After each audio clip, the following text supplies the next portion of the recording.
Hello everyone, welcome to our YouTube channel study with friends. आज की class में मैं बहुत ही इंपॉर्टेंट टॉपिक लेकर के आई हूँ। वो है छत्तीसगढ़ में राष्ट्रीय आंदोलन, जिसमें हर बार एग्जाम में कुछ ना कुछ क्वेश्चन आते ही हैं। बहुत ही ज़्यादा महत्वपूर्ण टॉपिक है और इस टॉपिक को आप बहुत अच्छे से नोट करते हुए चलिएगा, क्योंकि इससे एक ना एक क्वेश्चन आना श्योर है। अभी जिस हिसाब से पीएससी में जो क्वेश्चन आ रहे हैं, देखिए पहले का जो सिलेबस था और अभी का जो सिलेबस है, सिलेबस वही है, बस चीज़ें जो है पहले ज़्यादा लेंथी नहीं था, अब बहुत सारी चीज़ें इसमें समराइज कर दिया गया है। तो उतनी सारी जो चीज़ें हैं जो इम्पोर्टेंट है, जो क्वेश्चन में आए हुए हैं, वो तो मैं कराऊंगी ही, और जिससे क्वेश्चन और बन सकते हैं वैसा वाला जो टॉपिक है उसमें मैं आपको मेंशन करके आगे पढ़ाते जाऊंगी। ठीक है, चलिए स्टार्ट करते हैं। छत्तीसगढ़ में राष्ट्रीय आंदोलन, ये जो राष्ट्रीय आंदोलन है ये स्टार्ट हो जाएगा 1885 से स्टार्ट होता है, जो बम्बई अधिवेशन होता है कांग्रेस का। उससे पहले के जो टॉपिक हैं, जैसे आपका प्राचीन छत्तीसगढ़ का इतिहास हो गया, मध्यकालीन इतिहास हो गया और आधुनिक इतिहास हो गया, ये सारी चीज़ों को मैं कराऊंगी। लेकिन सबसे पहले आप 1885 से लेकर के 1947 तक का जो फॉर्मेट है उसको आप पहले कंप्लीट कर लीजिए, इससे क्वेश्चन आना एकदम डन रहता है। ठीक है, जैसे 1942 का आपका भारत छोड़ो आंदोलन हो गया, तो ये सारी चीज़ें बहुत ज़्यादा इंपॉर्टेंट है, इसको आपको अच्छे से करके ही चलना है। चलिए स्टार्ट करते हैं। छत्तीसगढ़ में राष्ट्रीय आंदोलन, सबसे पहले आपको 5 डेट याद रखना है। तुरंत याद करने का ट्राई करिएगा, क्योंकि सिर्फ लिखने से कोई फायदा नहीं है, साथ में आपको याद करते हुए भी चलना है। सबसे पहले 5 डेट करना है हम लोगों को। 1885, 1891, ये जो है सॉरी 1889 करिएगा, 85 का हमको नहीं पढ़ना है, कोई मतलब नहीं है हमारे छत्तीसगढ़ के पॉइंट ऑफ व्यू से। दूसरा 1891, तीसरा करना है 1892, नेक्स्ट करना है 1894, नेक्स्ट करना है 1897 और नेक्स्ट करना है 1900। पहले आपको 6 डेट एक साथ याद करना है। कौन कौन से 6 डेट है? 1889, 1891, 1892, 1894, 1897 और 1900 या 1900। ठीक है, ये 6 डेट एक साथ, इसके बाद आगे नेक्स्ट पेयर में करते जाएंगे, क्योंकि बहुत सारे इसमें इतने सारे ईयर हैं, हर एक ईयर याद रखना पॉसिबल नहीं हो पाता है, पर हमको ट्राई करना है जितना हमसे याद हो पाए। तो 1889 में क्या हुआ रहता है? कांग्रेस का बम्बई अधिवेशन हुआ रहता है। ये जो 1889 है, इसमें भारतीय राष्ट्रीय कांग्रेस का बम्बई अधिवेशन हुआ था। बम्बई अधिवेशन, ये जो बम्बई अधिवेशन है इसकी अध्यक्षता किया था विलियम वेडरबर्न ने। विलियम वेडरबर्न के द्वारा बम्बई अधिवेशन जो था इसका यहाँ पे अध्यक्षता किया गया था। ठीक है, अब चूंकि छत्तीसगढ़ में ये तो अधिवेशन जो है ये इंडिया लेवल का अधिवेशन है, तो हम इसको क्यों छत्तीसगढ़ में पढ़ रहे हैं? हम इसलिए पढ़ रहे हैं क्योंकि 1889 में जो अधिवेशन हुआ था उसमें छत्तीसगढ़ से भी कोई ना कोई प्रतिनिधि शामिल हुआ था। क्लियर है? तो देखिए यहाँ पे अगर उस टाइम पे जो छत्तीसगढ़ था, आपका जो छत्तीसगढ़ था वो प्रॉपर छत्तीसगढ़ बन चुका था क्या? 1889 में तो नहीं बना था, सन 2000 में बना था वो। तो उससे पहले छत्तीसगढ़ किस में शामिल था? मध्य प्रांत और बरार में शामिल था, क्योंकि एमपी भी बना हुआ नहीं है वहां पे, है ना। तो इस टाइम पे टोटल जो प्रतिनिधि थे वो 214 प्रतिनिधि थे। ये जो 214 प्रतिनिधि थे ये मध्य प्रांत और बरार से थे टोटल। ठीक है, मध्य प्रांत और बरार से टोटल 214 प्रतिनिधि बम्बई अधिवेशन में शामिल हुए थे। इसमें से ये जो 214 है इसको सिर्फ आपको डिजिट याद रखना है, हमको इसमें से कुछ नहीं करना है। ये जो 214 है इसमें से 4 जो प्रतिनिधि हैं हमारा इससे काम है। 4 प्रतिनिधि छत्तीसगढ़ से शामिल हुए थे बम्बई अधिवेशन में। जो 4 प्रतिनिधि ये कहाँ से? छत्तीसगढ़ से। अब ये 4 प्रतिनिधि कौन कौन से हैं इनका हमको नाम याद रखना है। देखिए सबसे पहला नाम है वामन राव लाखे, वामन राव लाखे। दूसरा नाम है माधवराव सप्रे, माधवराव सप्रे। दो नाम हो गया, ये दोनों एक साथ आपको जनरली बहुत जगह पे पेयर में मिलेंगे, माधवराव सप्रे, वामनराव लाखे। नेक्स्ट नाम है रामदयाल तिवारी, और इसके बाद एक नाम मिलेगा CM Thakkar, CM Thakkar. Clear है यहाँ तक?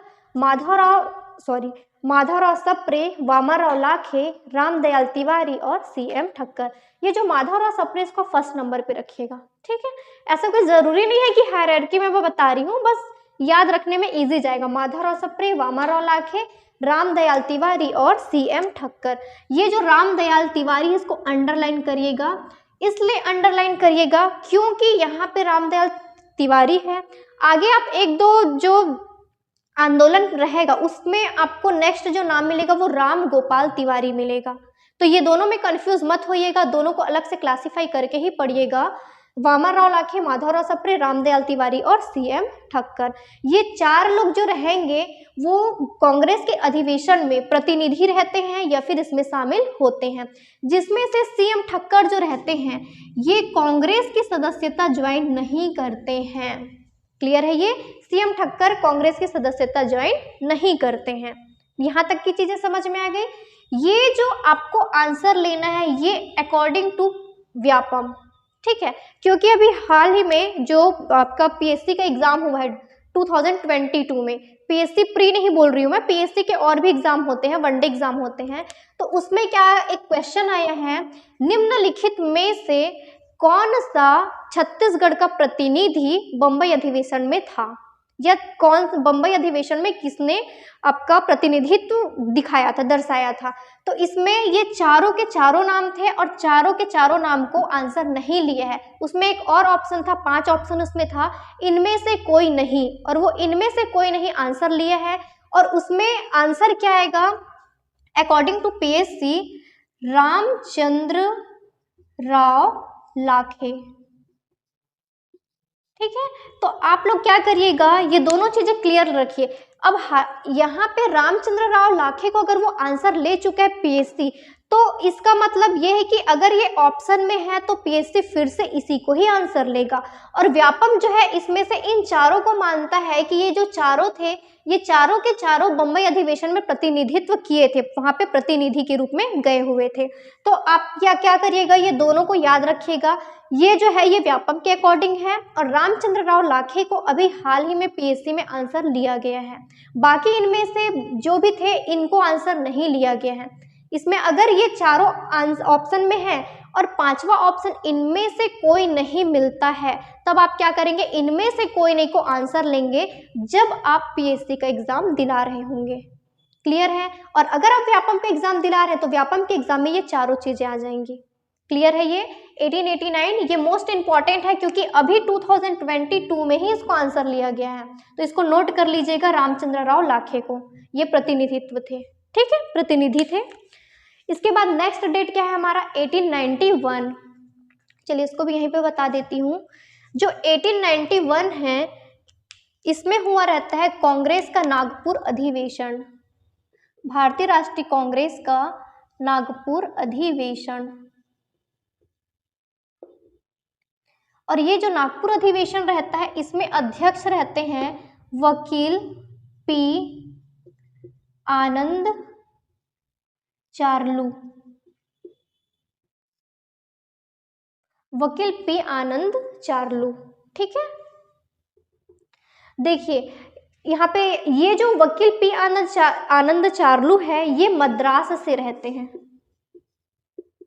ये मद्रास के रहते हैं, ठीक है। अब इस अधिवेशन को क्यों पढ़ रहे हैं, क्योंकि इस अधिवेशन में भी छत्तीसगढ़ से नेताएं शामिल थे। कौन कौन से नेता शामिल थे? सेम वामनराव लाखे, माधवराव सप्रे, रामदयाल तिवारी, CM ठक्कर। बस एक नाम आप लोगों को और ऐड कर देना है, ये नाम है बद्री प्रसाद साव, बद्री प्रसाद साव। ये एक एक्स्ट्रा नाम आपको और ऐड कर देना है इसमें। क्लियर है?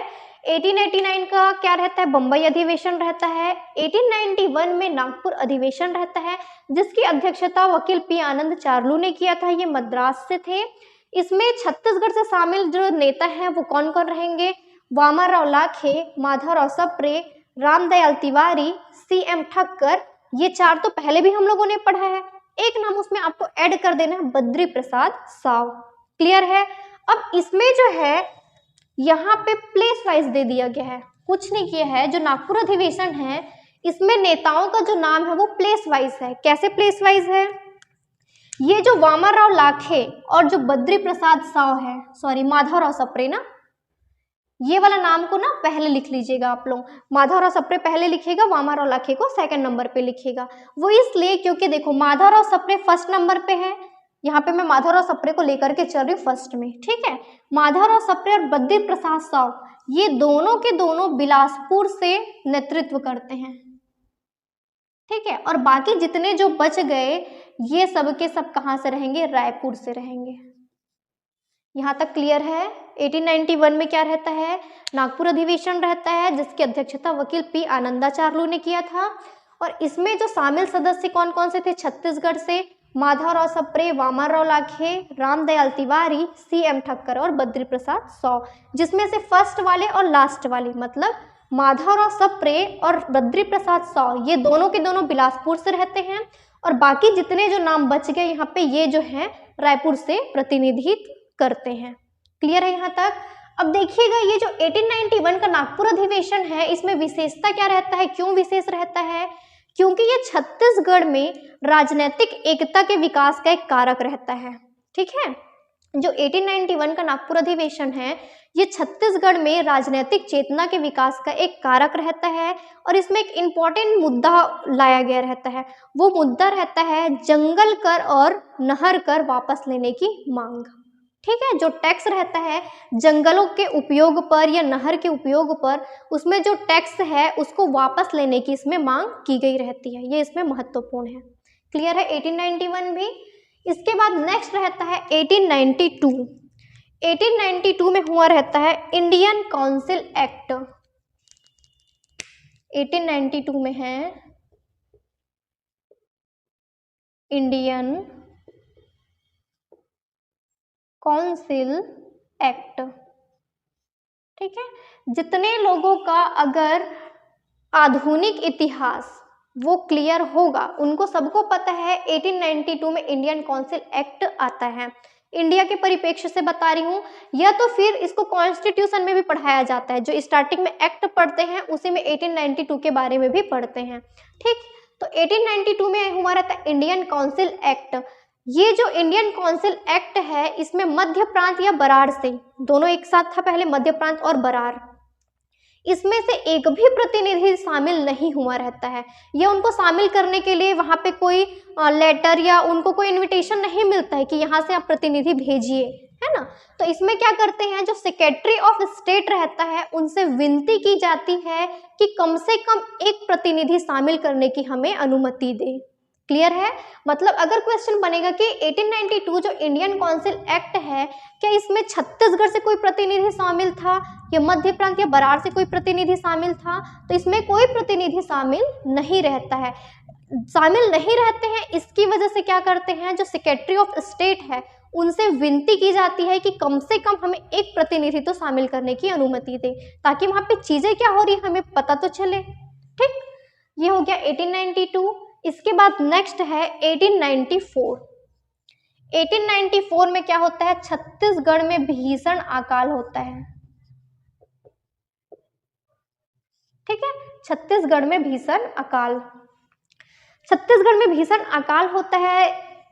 अब भीषण अकाल हो रहा है, जैसे कि यहाँ पे अगर सपोज के लिए लोकल एरिया का अगर लेके चलें तो जैसे कभी बारिश की वजह से कोई एरिया में बाढ़ आ जाता है ना, या ऐसा कोई भी जो प्राकृतिक घटनाएं होती है, अगर वैसा कुछ होता है तो वहाँ पे देखने के लिए कि कितना लॉस हुआ है, उसमें कितने की भरपाई करनी है, या तो आपका डिस्ट्रिक्ट जो कलेक्टर होता है वो जाते हैं या कोई अधिकारी गण है वो जाते हैं।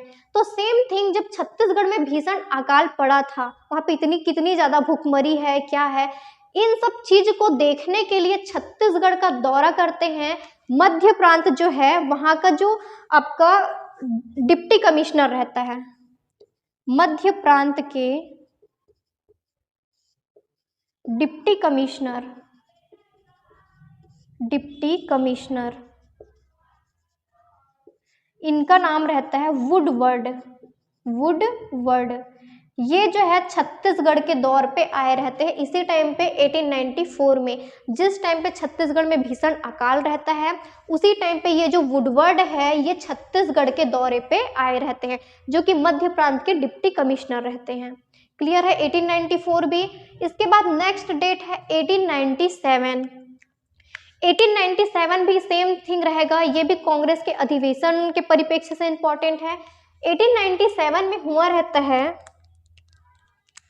कांग्रेस का अमरावती अधिवेशन।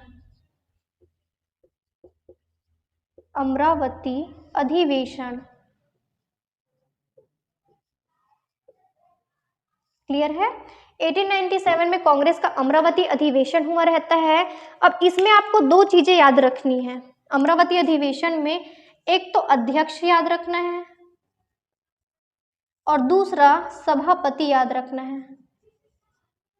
अध्यक्ष में आपको नाम याद रखना है शंकर नारायण, शंकर नारायण, और सभापति में आपको याद रखना है गणेश श्री कृष्ण खापर्डे। ये दो नाम आपको याद रखने हैं। 1897 में कांग्रेस का अमरावती अधिवेशन होता है जिसमें अध्यक्ष है शंकर नारायण, सभापति है गणेश श्री कृष्ण खापर्डे। इसमें आपको एक चीज और याद रखना है कि जो छत्तीसगढ़ से इसमें कौन शामिल था, पंडित रविशंकर शुक्ल छत्तीसगढ़ से इसमें शामिल रहते हैं।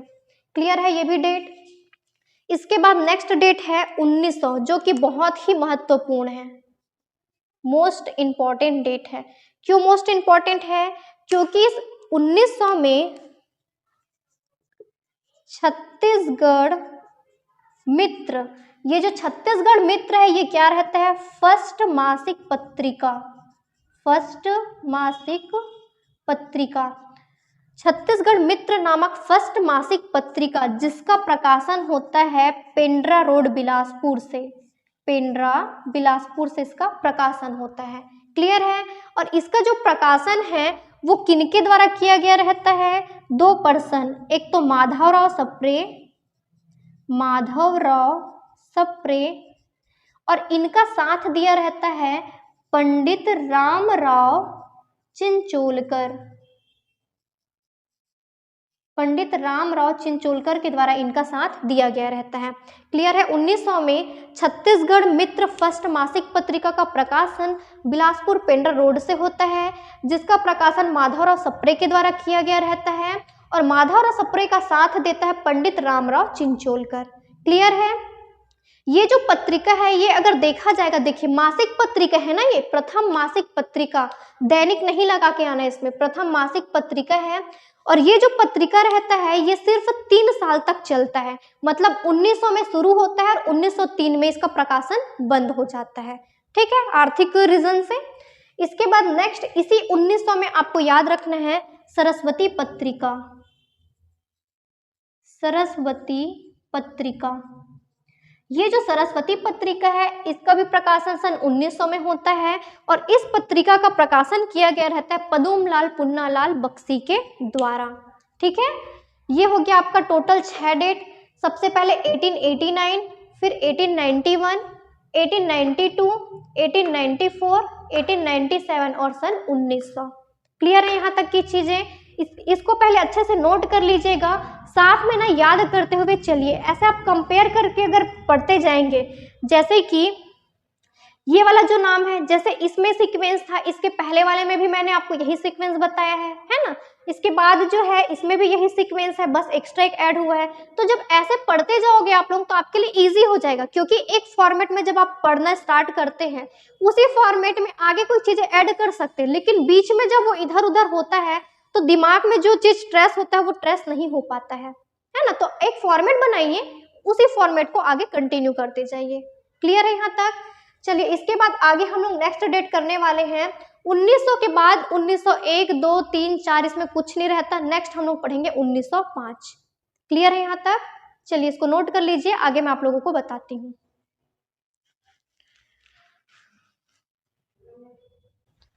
चलिए 1900 तक का डेट हमारा कंप्लीट हो गया था। नेक्स्ट हम स्टार्ट करते हैं उसके आगे का डेट, ये रहेगा 1905। 1905 में हमको 3 चीजें पढ़नी हैं, इसीलिए 3 बार मैं 1905 लिख लेती हूँ। 1905, ये हो जाएगा 1905 और ये हो जाएगा 1905। क्लियर है। सबसे पहले 1905 में हमें पढ़ना है बंग भंग आंदोलन। बंग भंग आंदोलन, ठीक। देखिए, जब इंडिया में अगर आप इंडियन हिस्ट्री पढ़ेंगे तो उसमें आप लोगों को मिलेगा 1905 में बंगाल विभाजन हुआ रहता है ना, जिसकी वजह से स्वदेशी आंदोलन भी लाया गया रहता है, स्वदेशी प्रस्ताव वगैरह लाया गया रहता है। तो 1905 में जो बंगाल विभाजन हुआ था, बहुत मतलब छोटे एरिया में नहीं हुआ था ना बंगाल विभाजन का, उसके विरोध में जितनी जो चीज़ें चलाई गई थी उसका एरिया अच्छा खासा बड़ा था। तो छत्तीसगढ़ में भी उसका इफेक्ट हुआ 1905 का, बंग भंग आंदोलन या बंगाल विभाजन के विरोध में आंदोलन। तो इस आंदोलन में अगर देखा जाएगा शामिल कौन था, तो यहाँ पे बिलासपुर से एक पर्सन शामिल था। बिलासपुर से एक पर्सन जिसका नाम है ताराचंद, ठीक है। मतलब बंग भंग आंदोलन का छत्तीसगढ़ में नेतृत्व किसने किया था? ताराचंद ने किया था। कहाँ से किया था? बिलासपुर से किया था। अब ये जो पर्सन है अकेले इसी का नाम आ रहा है। अगर देखा जाएगा एक्चुअल में आंदोलन शुरू 1905 में ही होता है, उससे पहले की चीजें आंदोलन की कैटेगरी में नहीं आती है। तो 1905 में सबसे पहला पर्सन ताराचंद का नाम आ रहा है, तो इसीलिए इसे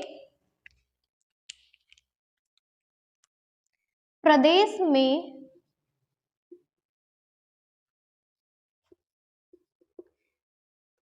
इसको आप लोग लिख लीजिएगा, मैं बता देती हूँ।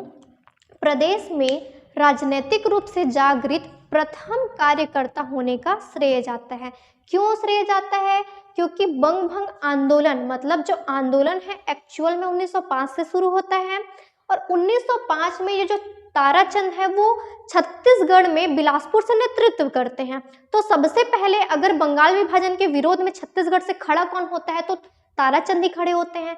तो इसीलिए इसे प्रदेश में या आपका जिले में बोल सकते हैं, प्रदेश में ना करिए इसको, जिले में, क्योंकि ये बिलासपुर से नेतृत्व कर रहे हैं, इसीलिए बिलासपुर जिले में राजनीतिक रूप से जागृत प्रथम कार्यकर्ता होने का श्रेय इनको दिया जाता है। क्लियर है ये? देखिए नेक्स्ट जो 1905 है इसमें हुआ रहता है कांग्रेस का बनारस अधिवेशन। बनारस अधिवेशन, ये जो अधिवेशन है इसकी अध्यक्षता किया गया रहता है गोपाल कृष्ण गोखले के द्वारा। क्लियर है? 1905 में बनारस अधिवेशन जिसकी अध्यक्षता गोपाल कृष्ण गोखले के द्वारा किया गया रहता है। अब छत्तीसगढ़ में शामिल सदस्य हमको देखना है, छत्तीसगढ़ से शामिल सदस्य, तो जो मैंने आप लोगों को उस टाइम पे जो सीक्वेंस बताया है बस उसी सीक्वेंस को आगे करते जाइए। सबसे पहले आ जाएगा माधवराव सप्रे,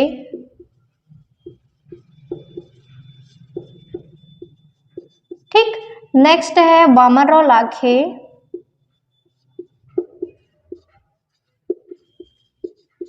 फिर नेक्स्ट है, हम लोगों ने नेक्स्ट सीक्वेंस में क्या पढ़ा था, राम दयाल तिवारी, है ना। लेकिन अब यहाँ पे जो रहेंगे ये है राम गोपाल तिवारी मिलेंगे आपको, राम गोपाल तिवारी। क्लियर है? माधवराव सप्रे, वामनराव लाखे, राम गोपाल तिवारी। नेक्स्ट है CM ठक्कर। नेक्स्ट हम लोगों ने नाम क्या पढ़ा था, बद्री प्रसाद साव। इसमें एक पर्सन आपको और ऐड कर देना है, इनका नाम है रविशंकर शुक्ल, पंडित रविशंकर शुक्ल। क्लियर है? इतने जो लोग थे ये बनारस अधिवेशन में छत्तीसगढ़ से शामिल हुए थे, ठीक। इसके बाद फिर नेक्स्ट रहेगा 1905। फिर से 1905 में हमको कंटिन्यू 3 डेट पढ़ने हैं। इंडिया का अगर वो आपको सीक्वेंस याद होगा तो इसको याद करने में कोई दिक्कत नहीं जाएगा। 1905 में बंगाल विभाजन इंडिया में भी हुआ रहता है, उसका इफेक्ट छत्तीसगढ़ में भी होता है। छत्तीसगढ़ में बिलासपुर से ताराचंद जो रहते हैं वो नेतृत्व करते हैं। फिर 1905 में बनारस अधिवेशन हुआ रहता है, जिसकी अध्यक्षता गोपाल कृष्ण गोखले जी के द्वारा किया गया रहता है, जिसमें छत्तीसगढ़ से शामिल रहते हैं माधवराव सप्रे, वामाराव लाखे। यहाँ पे नेक्स्ट जो पर्सन का नाम है इसको मैं अंडरलाइन कर देती हूँ, ये जो है राम गोपाल तिवारी, और हम लोगों ने इससे पहले जो नाम पढ़ा था वो क्या था, रामदयाल तिवारी। यहाँ पे एक ये चेंजेस आया है। फिर आगे सीएम ठक्कर, बद्री प्रसाद साव, और उसमें एक एक्स्ट्रा ऐड कर देना हमको, रविशंकर शुक्ल। क्लियर है। इस 1905 में है प्रांतीय कांग्रेस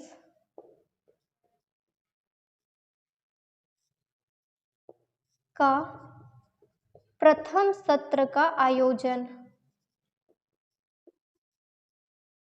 क्लियर है। प्रांतीय कांग्रेस के प्रथम सत्र का आयोजन, और ये आयोजन होता है नागपुर में। क्लियर है। प्रांतीय कांग्रेस के प्रथम सत्र का आयोजन नागपुर से। और देखिएगा किसी किसी में ये जो 1905 है ये 1903 भी मिलता है। एक बार इसको ऑब्लिक करके 1903 को भी नोट कर लीजिएगा, 1903, पर मेनली 1905 में फोकस करिएगा, दोनों ऑप्शन एक साथ आपको नहीं मिलेंगे। क्लियर है। ये 1905 में 3 डेट हो गया। इसके बाद नेक्स्ट अब हमको करना है 1906।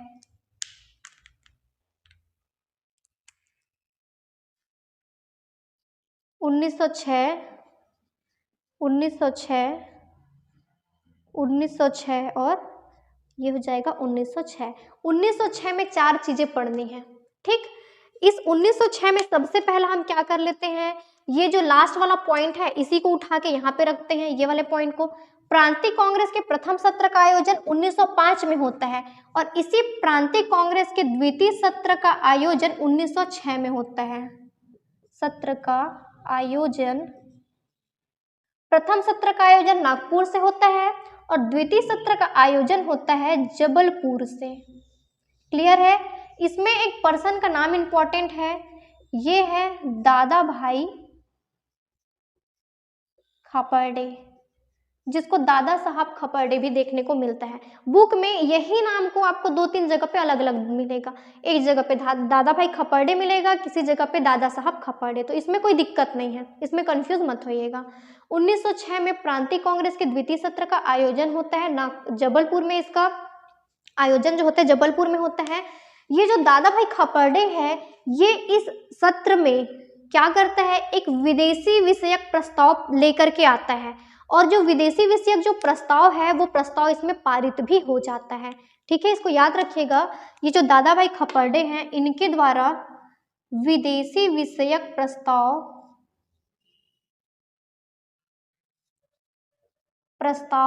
लाया गया रहता है, और ये जो प्रस्ताव है ये क्या हो जाता है, पारित भी हो जाता है। क्लियर है यहाँ तक।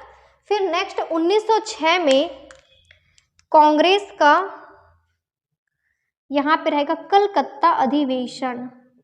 भारतीय राष्ट्रीय कांग्रेस का क्या होता है, कलकत्ता अधिवेशन होता है, जिसकी अध्यक्षता यहाँ पे करते हैं दादा भाई नौरोजी। ठीक है। 1906 में कांग्रेस का कलकत्ता अधिवेशन होता है, जिसमें अध्यक्षता रहता है दादा भाई नौरोजी का। अब इसमें छत्तीसगढ़ से शामिल नेता देखना है हमको, तो छत्तीसगढ़ से सिर्फ 3 नेता को आप इसमें शामिल कर दीजिएगा। कौन कौन से 3 नेता, ये सीक्वेंस आप लोग नोट करिएगा, मैं बता रही हूँ। माधवराव सप्रे, वामनराव लाखे, और लास्ट जो पर्सन है रविशंकर शुक्ल। ये तीनों को आप लोग ऐड कर लीजिएगा, किसमें, कलकत्ता अधिवेशन में। छत्तीसगढ़ से कौन कौन शामिल रहेंगे, माधवराव सप्रे, माधवराव, नेक्स्ट है वामन राव, और नेक्स्ट मिलेगा रविशंकर शुक्ल, पंडित रविशंकर शुक्ल। क्लियर है यहाँ तक की चीजें। इसके बाद नेक्स्ट 1906 में ही यहाँ पे हुआ रहेगा रायपुर कांग्रेस की स्थापना। रायपुर कांग्रेस की स्थापना। ठीक है। ये जो रायपुर कांग्रेस की स्थापना है इसका स्थापना करता रहते हैं सीएम ठक्कर। CM ठक्कर। याद करिएगा, जब मैं हमने आप लोगों को 1889 का बम्बई अधिवेशन पढ़ाया है, उसमें जब मैं CM ठक्कर का नाम बताई थी तो उसमें मैंने ये भी बताया आप लोगों को कि ये कांग्रेस की सदस्यता ज्वाइन नहीं करता है ना। तो यहाँ पे 1906 में जो रायपुर कांग्रेस की स्थापना होती है, ये CM ठक्कर के द्वारा की गई रहती है, और इस रायपुर कांग्रेस में सदस्यता ज्वाइन करता है पंडित सुंदरलाल शर्मा। पंडित सुंदरलाल शर्मा जो है CM ठक्कर के रायपुर कांग्रेस की सदस्यता ज्वाइन करता है। शर्मा द्वारा सदस्यता ग्रहण।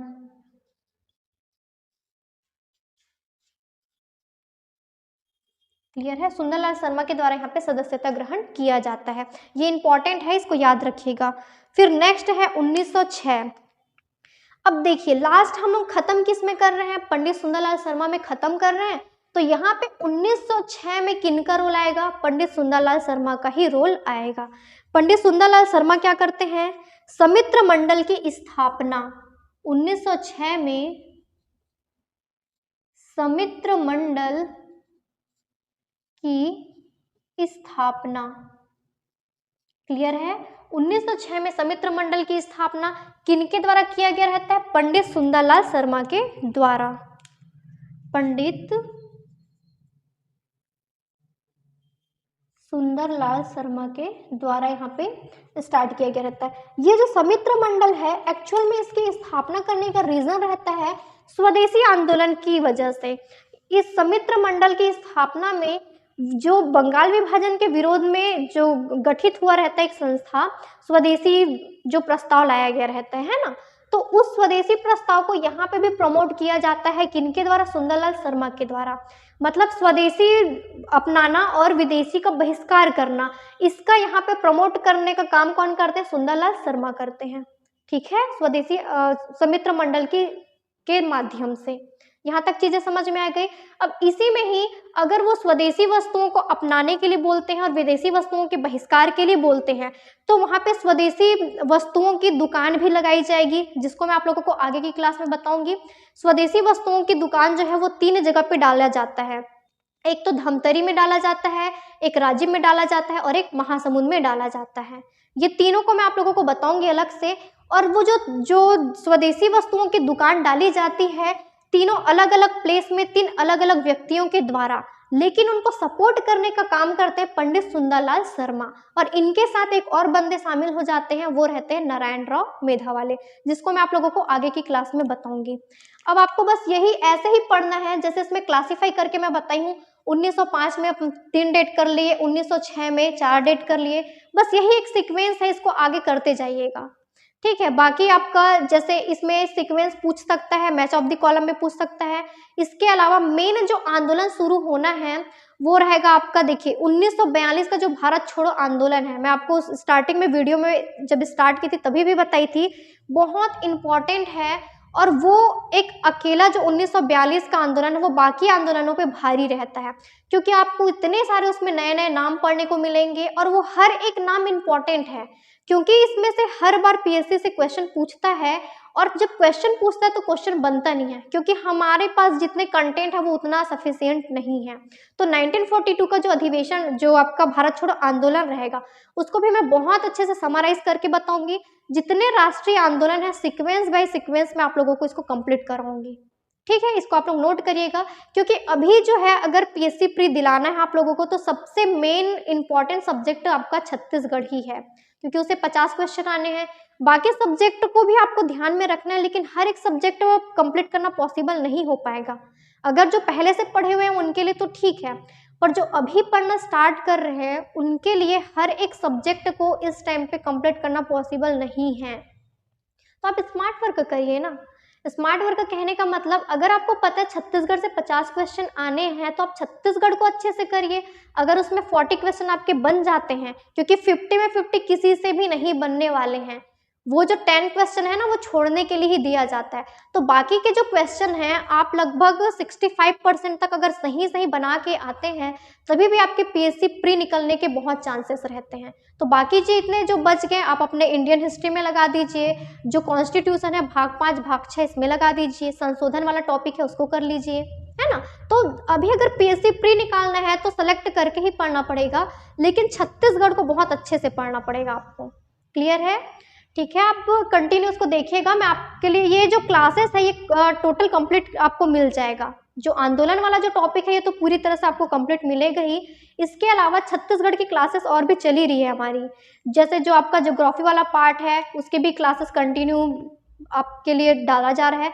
जितने आए हुए रिसेंट एग्जाम में क्वेश्चन है ना वो इंक्लूड करके उसको बताया जाएगा आप लोगों को। तो अच्छे से नोट्स बनाइए, उसको अच्छे से पढ़ते जाइएगा।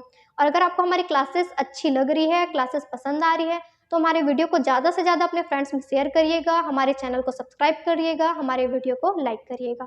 Thank you.